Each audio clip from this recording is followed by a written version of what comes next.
En 1905, la educación se convierte otra vez en un tema de debate en la Argentina.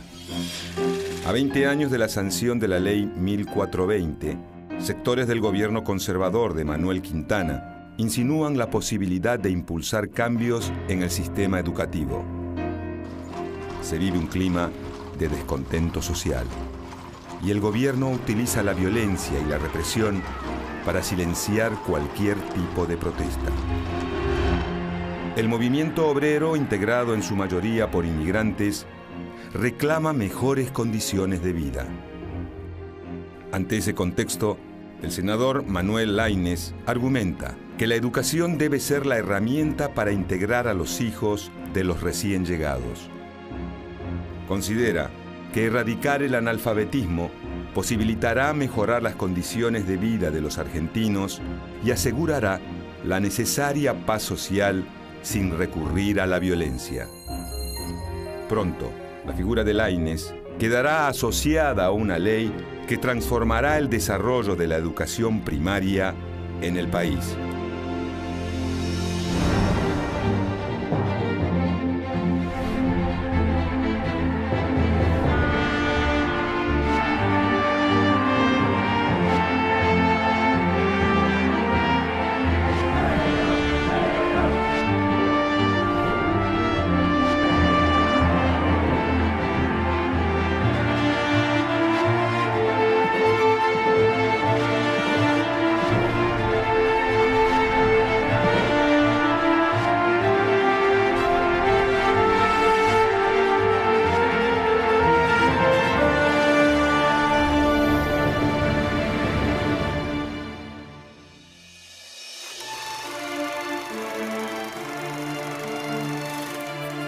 Manuel Laínez nace en 1852 en el seno de una reconocida familia porteña.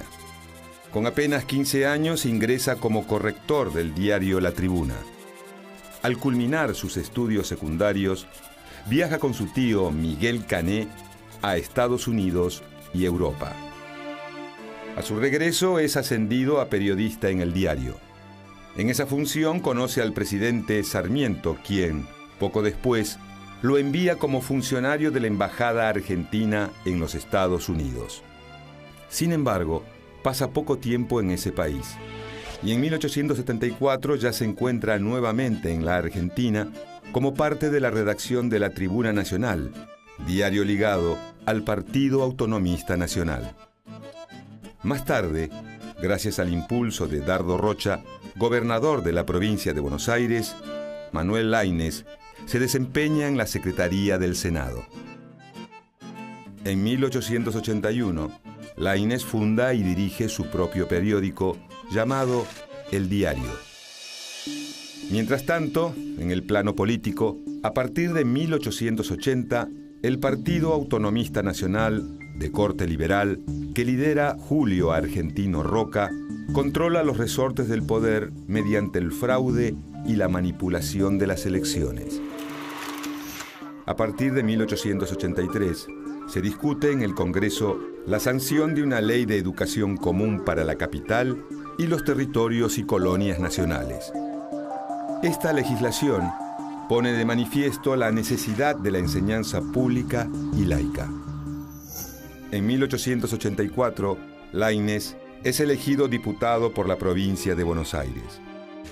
Su experiencia periodística le da un estilo llano que lo distingue del resto de los legisladores, abocados generalmente a hacer relucir su perfil liberal ilustrado. Finalmente, el 8 de julio de 1884, se sanciona la Ley 1420. La nueva legislación marca algunos puntos claves. La educación debe ser obligatoria, gratuita y neutral en materia religiosa. La norma se aplica solo en la capital federal y los territorios nacionales, ya que, según la Constitución, la enseñanza primaria es privativa de cada provincia. El 12 de octubre de 1904, Manuel Quintana asume la presidencia de la República. El nuevo mandatario pertenece al sector político encabezado por Roca.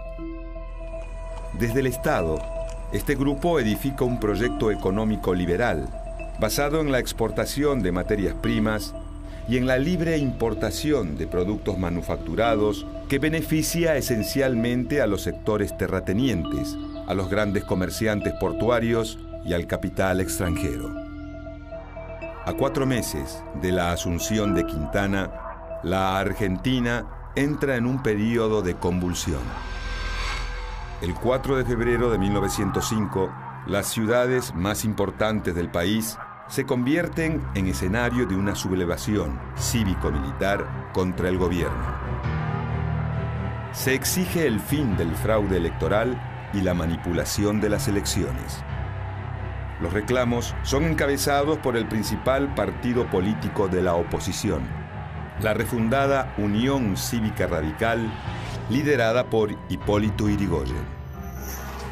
Finalmente, tras 4 días de enfrentamientos, las fuerzas leales a Quintana logran imponerse. Luego de acabar con la revuelta, el gobierno aprovecha para hostigar a otros sectores que, si bien no participan del alzamiento, cuestionan con sus demandas al poder. La represión cae entonces sobre parte del movimiento obrero. El gobierno ordena detener a militantes, disuelve protestas y cierra órganos de propaganda. Ante este panorama, el descontento social crece. Los trabajadores, que sufren de malas condiciones laborales y de vida, también cargan con años de lucha y represión sobre sus espaldas. La cárcel, la expulsión del país o la muerte forman parte de los riesgos que los militantes anarquistas y socialistas afrontan cotidianamente. Y algunos están dispuestos a responder a la violencia con más violencia. El régimen conservador comienza a mostrar signos de debilidad. Ese mismo año ocurre un hecho que genera conmoción. El 11 de agosto, Quintana es conducido en carruaje a la Casa Rosada, cuando un joven obrero catalán se interpone en su camino para matarlo. Dispara 2 veces, pero el arma se traba y el presidente logra salvar su vida. El suceso genera una enorme impresión en la opinión pública. El fallido atentado contra Quintana causa estupor en la población.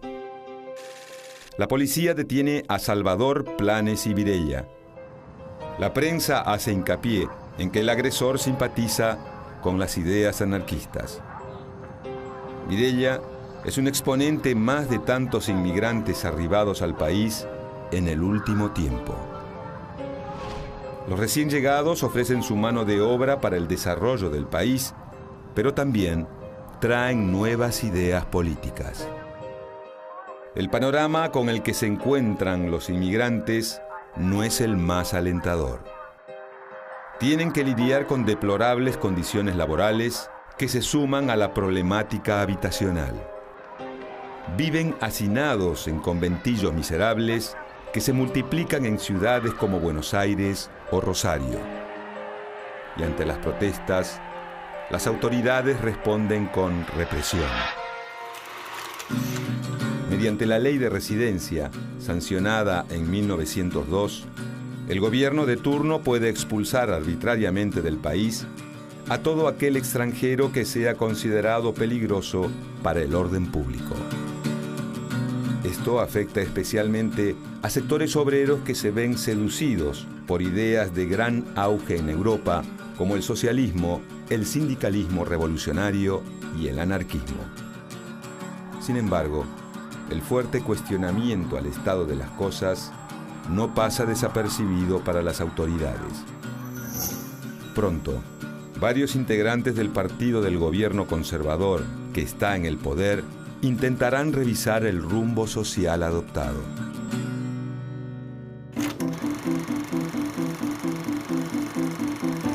Manuel Laínez adscribe al sector político del gobierno que pretende que no solo la economía tenga un rumbo liberal, sino que también se tomen medidas en lo político y social.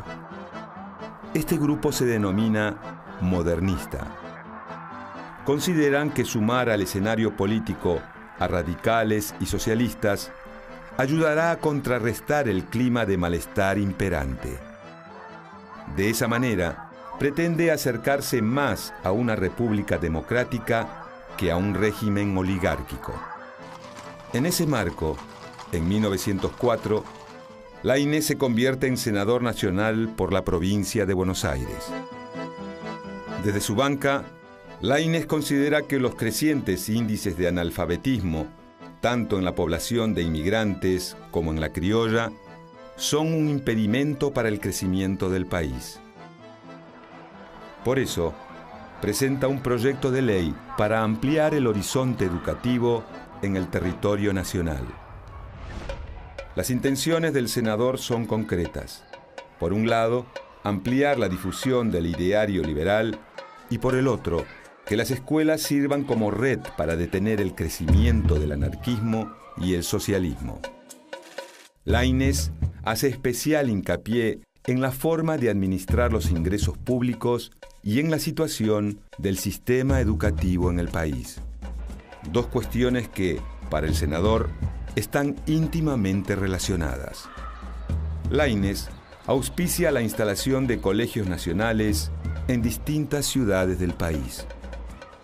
De esa manera, busca evitar las migraciones masivas de estudiantes hacia la capital. Como integrante de la Comisión de Finanzas, el senador busca optimizar el uso del Tesoro Nacional para la construcción, reparación y terminación de edificios públicos. Está convencido de que, con el dinero que se utiliza para construir una escuela normal, podrían hacerse varias. Con todos estos elementos, Manuel Laínez elabora un proyecto complementario a la Ley 1420. Su iniciativa busca ampliar el acceso a la educación mediante la construcción de escuelas en las provincias. De una población de 827.102 niños en condiciones de recibir instrucción primaria, solo 435.918 concurren a la escuela. El proyecto de Laínez apunta a que el Consejo Nacional de Educación se encargue de establecer en las provincias escuelas elementales, infantiles, mixtas y rurales. Además, pretende que se contemple la formación de los docentes que enseñan en dichas escuelas. En septiembre de 1905, el senador presenta el proyecto en el Congreso. Su intención es que la nueva ley contrarreste el flagelo del analfabetismo. El Consejo Nacional de Educación tendrá fondos para instalar escuelas primarias donde no las hay. Entre los principales argumentos que esgrime Laínez está el de asegurarse de que los recursos vayan donde tengan que ir. En este aspecto, el senador toma como ejemplo las subvenciones que el Estado gira a las provincias para instalar escuelas normales. El objetivo es racionalizar los gastos. Laínez asegura que, con el dinero que el Estado gasta en un soldado al año, pueden educarse 100 niños. En otras palabras, 100 niños educados evitan la existencia de un soldado que los reprima. Una vez instalado el tema, aparecen las primeras voces cuestionadoras. Se discute si los contenidos deben ser generados desde el gobierno nacional o si cada provincia puede hacer sus propios planes. También se debate sobre el dinero disponible para invertir en infraestructura y en personal docente. Pero uno de los aspectos más controvertidos es decidir si el alcance de la ley debe quedar sujeto a cada provincia que lo solicite. Para Laínez, esto significa un retroceso. Según su opinión, el propio Estado Nacional es el que debe instalar las escuelas según crea conveniente. Sin embargo, la ley sufre esta modificación. Finalmente, luego de pasar por la Cámara de Diputados, el proyecto de Laínez es aprobado el 30 de septiembre de 1905. Nace una ley que transformará la educación en Argentina.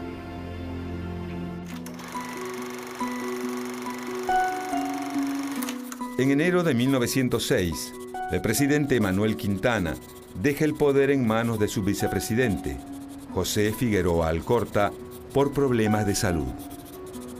El 6 de febrero, la recientemente llamada Ley Laínez es reglamentada con la firma de Figueroa Alcorta y del ministro de Justicia, Joaquín Víctor González. Aunque su sanción en el Congreso no genera demasiada repercusión, pronto comenzarán a verse sus alcances. El plan de Laínez es pragmático. Busca solucionar el problema del analfabetismo, pero al mismo tiempo intenta racionalizar el gasto público. En las escuelas creadas gracias a la ley, se enseña a leer y a escribir, además de historia y de geografía.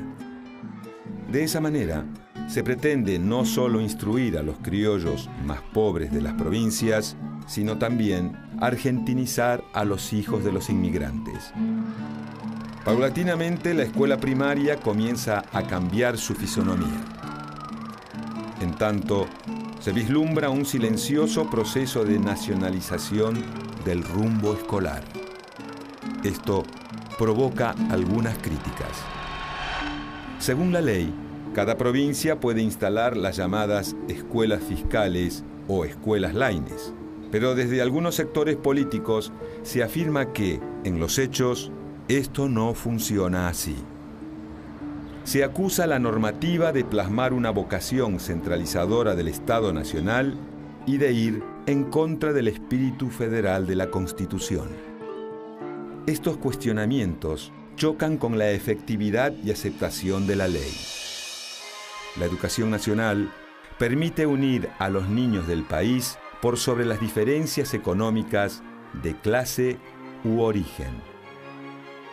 La obligatoriedad de la enseñanza provoca que muchos inmigrantes vean la escuela como una herramienta clave para la integración y el ascenso social de sus hijos. Ya en el primer año de aplicación se pueden ver los efectos de la Ley Laínez. En 1906 se crean 438 escuelas que representan un 11% del total nacional. En este proceso resulta determinante el papel de los propios ciudadanos, que donan terrenos para instalar allí una escuela Laínez o directamente la construyen. Una vez dado el primer paso, los emprendedores solicitan al Estado que se haga cargo del pago de los sueldos a los maestros o de mejorar las instalaciones. Esto demuestra que la idea de educación implica algo más que aprender a leer y a escribir. Allí donde el progreso instala un nuevo pueblo o un nuevo barrio, o en zonas rurales cuya población aumenta, hay un grupo de vecinos organizados que hacen posible la instalación de una escuela. No obstante, surgen nuevos conflictos entre el Estado y las provincias. Según la ley, las escuelas Laínez deben ser laicas. Esto provoca que muchas provincias que dictan educación religiosa en sus planes de estudio comiencen a tener un creciente número de escuelas laicas. Además, los gobiernos provinciales advierten que a los niños se les imparten contenidos de historia y de geografía diagramados desde Buenos Aires. De ese modo, los alumnos aprenden sobre sucesos nacionales, pero desconocen los hechos vinculados a su lugar de origen. Los defensores de estos programas invocan dos argumentos. Por un lado, la integración de los inmigrantes. Se trata de forjar un espíritu argentino en busca del orden y la disciplina social. Por el otro, las provincias, al no tener que hacerse cargo de financiar estas escuelas, reducen considerablemente los gastos públicos. Este último punto es el que favorece la concentración cada vez mayor del sistema educativo en manos del Estado Nacional. A partir de la década de los 30, el crecimiento de las escuelas creadas bajo la normativa de la Ley Laínez es exponencial. El 39% de los establecimientos primarios están bajo el control del Consejo Nacional de Escuelas. Esto provoca la reducción a la mitad de la tasa de analfabetismo que había en 1905. En estos años, comienza a crecer la injerencia del Estado en diferentes ámbitos. Además, durante la década de los 30, las escuelas Laínez dejan de tener como objetivo principal la alfabetización. La escolarización pasa de 4 a 6 años, equiparándose con el resto de las escuelas primarias, al mismo tiempo que aumentan los contenidos para enseñar. Poco a poco, son reconocidas como instituciones de calidad superior a las de origen provincial. Es la época de esplendor de la Ley Laínez. Sin embargo, tiempo más tarde comenzarán los problemas.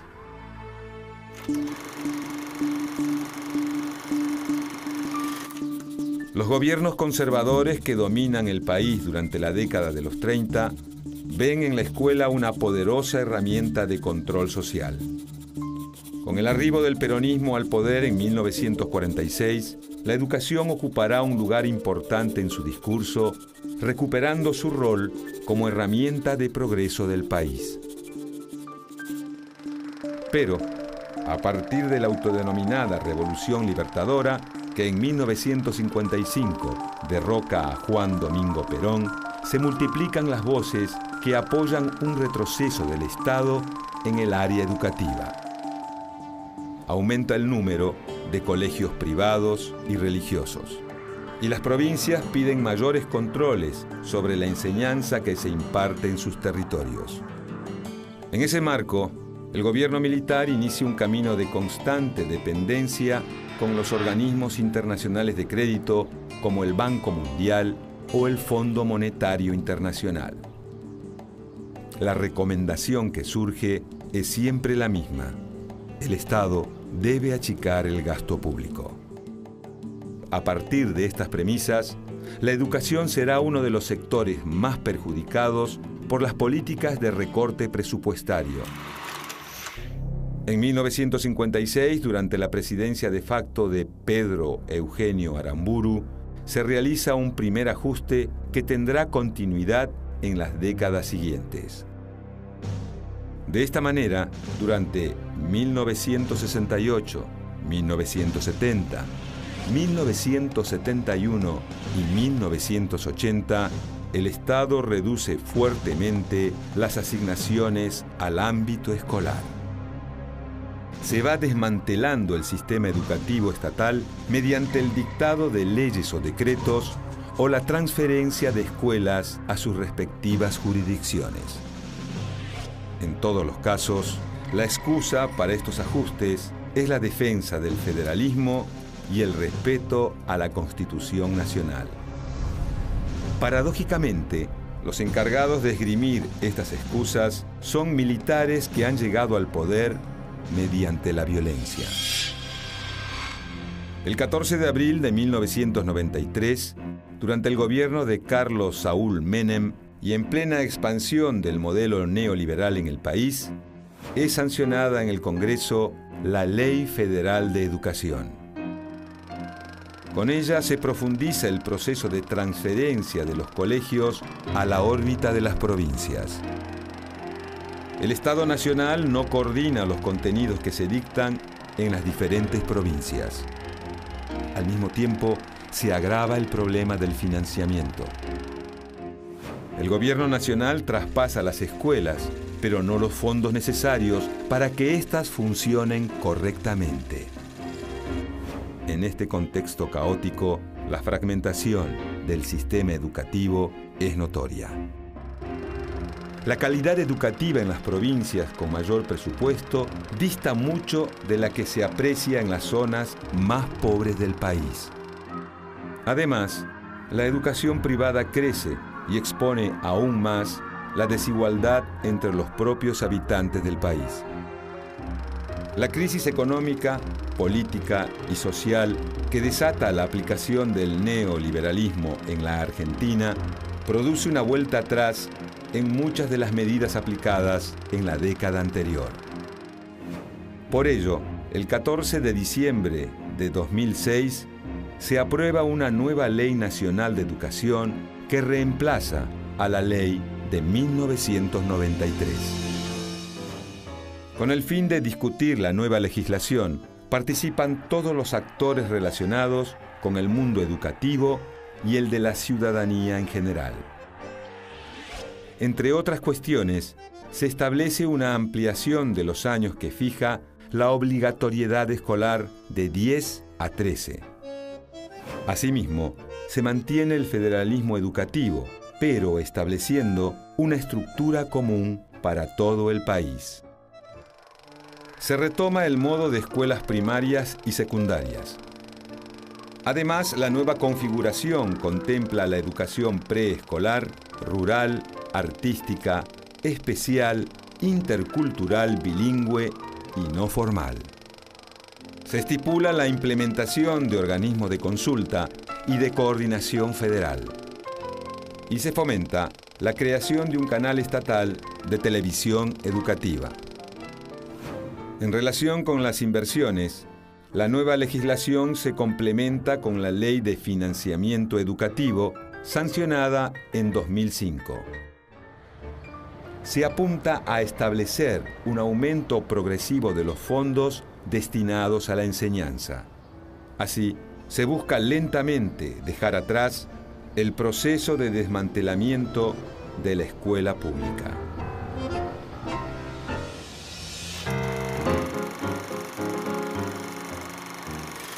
La sanción de la Ley Laínez en 1905 posibilita que la escuela llegue a lugares postergados y opere como agente de transformación en la sociedad. La educación permite la integración y el ascenso social a los hijos de los inmigrantes. Miles de escuelas se fundan en pequeños pueblos organizadas por los habitantes con la ayuda estatal. A partir de la década de los 30, el Estado pasa a tener un rol central en la creación de instituciones educativas. Se reduce drásticamente el analfabetismo y aumenta la escolaridad.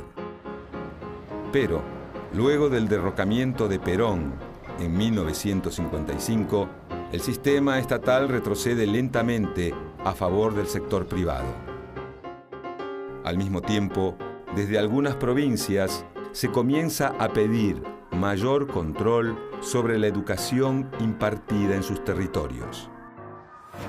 La Ley Federal de 1993, sancionada durante la máxima expansión del neoliberalismo, provoca la fragmentación del sistema educativo. Sin embargo, en los últimos tiempos, el Estado vuelve a interesarse en los destinos de la educación. De la conflictividad social de principios del siglo XX a los nuevos desafíos de comienzos del siglo XXI, el sistema educativo argentino, integrador y amplio, sigue adaptándose a las cambiantes demandas de su tiempo.